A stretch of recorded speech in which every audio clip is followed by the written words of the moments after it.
देश के आज़ादी के बाद अब तक कभी भी किसी की सरकार रही हो, हर सरकार में वैक्सीन फ्री में ही लगाई जाती रही है।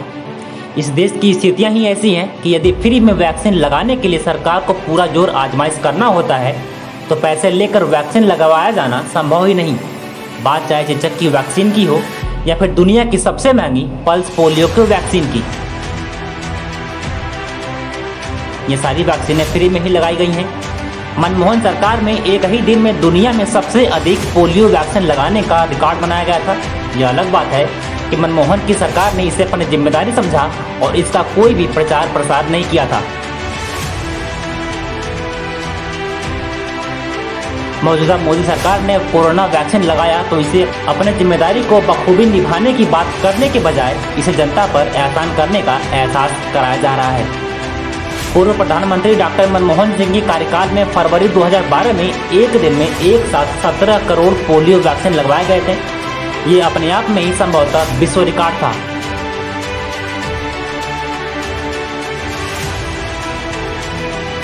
देश की जनता को इस बात की ज़्यादा जानकारी नहीं हो पाई क्योंकि इसके लिए डॉक्टर मनमोहन सिंह ने विज्ञापन नहीं लगवाया, टीवी पर ऐड नहीं चलवाया, अपने होर्डिंग्स, बैनर और पोस्टर नहीं लगवाए।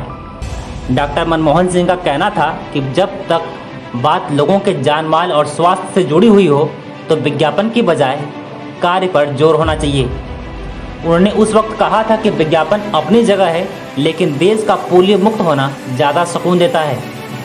आपको बता दें कि फरवरी 2012 में डॉक्टर मनमोहन सिंह की सरकार थी, तब एक ही दिन में सर्वाधिक पोलियो के 17 करोड़ टीके लगाए गए थे, पर मनमोहन सिंह ने अपने पोस्टर नहीं लगवाए क्योंकि उस समय की सरकार को देश का सम्मान बढ़कर था, न कि अपनी पार्टी का प्रचार प्रसार। आज की स्थिति यह है कि सरकारी योजनाओं को जमीन पर आने से पहले ही उसका प्रचार प्रसार कर दिया जाता है और जमीनी हकीकत इसके विपरीत होती है। स्थिति तो यह है कि हाल में हुए गोरखपुर में व्यापारी मनीष गोयल की हत्या में सरकार द्वारा मिले मुआवजों का भी पोस्टर लगाकर धन्यवाद योगी जी उनके कार्यकर्ताओं द्वारा प्रचारित किया जा रहा है।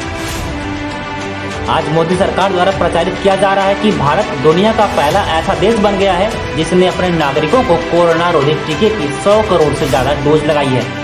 भारत में टीकाकरण अभियान शुरू होने के 9 महीने बाद इस उपलब्धि को हासिल किया गया। 100 करोड़ का आंकड़ा पार होते ही प्रधानमंत्री नरेंद्र मोदी ने कहा था कि भारत ने इतिहास रच दिया। जबकि आपको बता दें कि केवल चीन और भारत ही ऐसे देश हैं जहां 100 करोड़ से ज़्यादा की आबादी रहने वाला जनसंख्या है। बाकी सभी देश 100 करोड़ की आबादी से कम वाले हैं। तो फिर गोदी मीडिया द्वारा बार बार क्यों प्रचार किया जाता है कि भारत 100 करोड़ की टीका लगाने वाला पहला देश बन गया है।